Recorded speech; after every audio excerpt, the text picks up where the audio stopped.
the bees are showing us. So if the bees die, we die. So we look to these, a bioindicator means just that, and the bees are a superorganism. We are a superorganism. There's a lot of things that we need to be paying attention to that seemingly, and just even while I'm speaking, sometimes just I see go right over people's heads, and it shouldn't.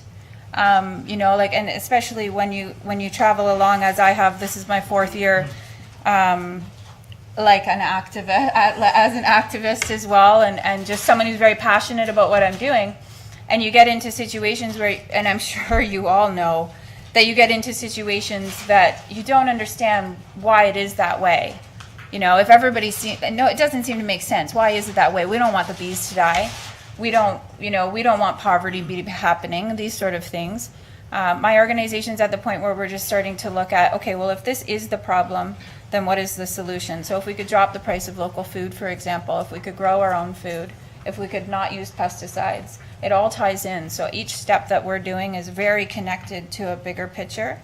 And Bee City Canada is a very like-minded organization. So we're partnering on curriculum, we're partnering on workshops, we're finding the way. We don't have the answers. Like this is the first step. Like we're asking for a vote that you want to become a Bee City, and Jeff has started to make those little moves, right? Like, so let's talk to the Parks Commission and let's talk to the various organizations that are already doing something and combine our efforts so that we can come up with a little bit of a strategy rather than just, oh, you know, that's a pretty big law.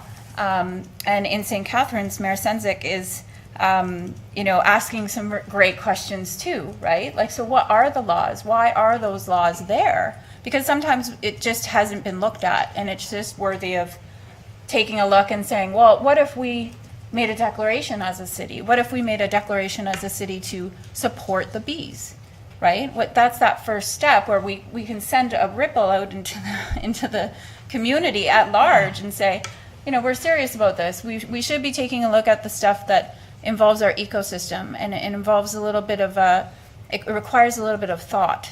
You know, there is no